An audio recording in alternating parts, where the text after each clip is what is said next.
আসসালামু আলাইকুম। এরপর এনামুল হক বিজয়ের আর কি টেস্ট দলে থাকা উচিত, নাকি তার উচিত নিজের থেকেই টেস্টে অবসর নেওয়া? এর জন্য সম্পূর্ণ দায়ভার কি বিজয়ের দেওয়া যায়? বিজয় কি করেছে না করেছে সেটা পরে বলি।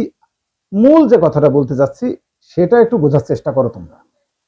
এই বিজয়ের টেস্ট ডেবু হয়েছে ৮ মার্চ ২০১৩ সালে। তার মানে ভাই এখন থেকে ১৩ মানে ১২ বছর আগে।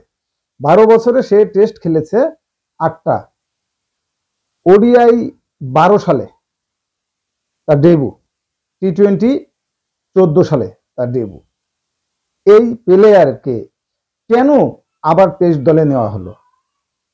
প্রিমিয়ার লিগে দুর্দান্ত খেলেছে, প্রিমিয়ার লিগে গত কয়েক প্রিমিয়ার লিগেই সে চমৎকার ব্যাটিং করছে। এটা আসলে আমরা মেনে নিতে চাই না যে আমাদের প্রিমিয়ার লিগের অবস্থাটা কি, আমাদের প্রিমিয়ার লিগের বোলারদের অবস্থাটা কি, আর ইন্টারন্যাশনাল বোলারদের অবস্থাটা কি।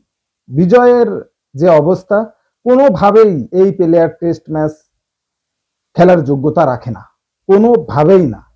আজকে কি করলো দেখো তোমরা, আজকে অ্যাটাকিং এ গেছে, মানে ওর যে জিনিসটা মেন, মানে ওর এইটাই লাস্ট জায়গা, ওর সব থেকে ফেভারিট অ্যাটাকিং শট খেলা, সেইটাই আজকে করতে গেছে। কিছুটা সফল হয়েছে, কিন্তু আনলাকি, আনলাকি বলতে হবে, তার কারণ এর আগে একটা দুর্দান্ত ছক্কা মেরেছে পুল শট করে। এই প্লেয়ার আসলে কি বলবো, অনেকটা সৌম্য সরকারের মতো অবস্থা। ওই ধরনেরই একটা বল আবার পুল শট করতে গেছে, ব্যাটের একেবারে মাথায় লেগে ক্যাচ উঠে গেছে। দুর্ভাগ্য।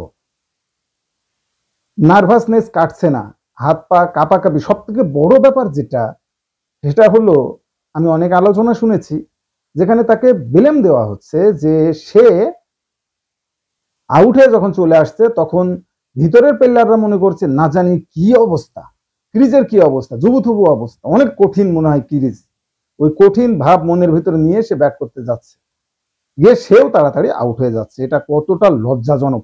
শ্রীলঙ্কার সাথে কি অবস্থা তার, প্রথম টেস্টে 10 বলে 0 রান করেছে। একটা রান করার জন্য কত চেষ্টা করেছে, করতে পারে নাই প্রথম ইনিংসে। আরো দেখে শুনে রান করার চেষ্টা করলো বিজয় দ্বিতীয় ইনিংসে। 20টা বল খেলে 4 রান করে আবার আউট, হতাশ করলো দর্শকদের। এরপর দ্বিতীয় টেস্টে 10 বলে করেছে আবার 0, এবং আজকে যেটা করেছে সেটা হলো 19 বলে 19 রান।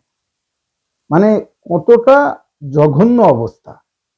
এই জঘন্য অবস্থার ভেতর দিয়ে চলতে থাকলে বাংলাদেশের ক্রিকেট কিভাবে চলবে এটা আসলে ভাবাই যায় না। তার টেস্ট ক্যারিয়ার কি, 8টা টেস্ট ম্যাচ খেলেছে, 16টা ইনিংস, 143 রান করেছে মাত্র।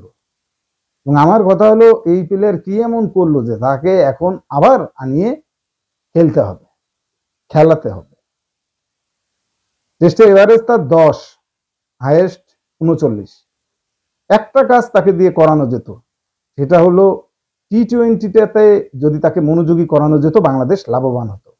20টা টি-20 ম্যাচে 445 রান করেছে সে, 112 স্ট্রাইক রেটে, 25 এভারেজ। এটা একেবারে খারাপ না। এবং সে অ্যাটাকিং পছন্দ করে, ধুমধারাক্কা আফ্রিদির মতো যা পারলো করলো। এই ধরনের একটা লাইসেন্স দিয়ে তাকে করানো যেত। কেন তাকে টেস্ট ওডিআই সব খেলাতে হবে? সাদমান, মমিনুল তারা তো শুধু টেস্টই খেলে, সমস্যা কি? জানি না বিজয়ের উপর আরো ভরসা রাখবে কিনা নির্বাচকরা। তোমাদের কি মনে হয়? কমেন্টসে জানাও। স্পোর্টসের সর্বশেষ আপডেট জানতে স্পোর্টস চ্যানেলটি এক্ষুনি সাবস্ক্রাইব করে বেল আইকন বাজিয়ে দাও। ধন্যবাদ।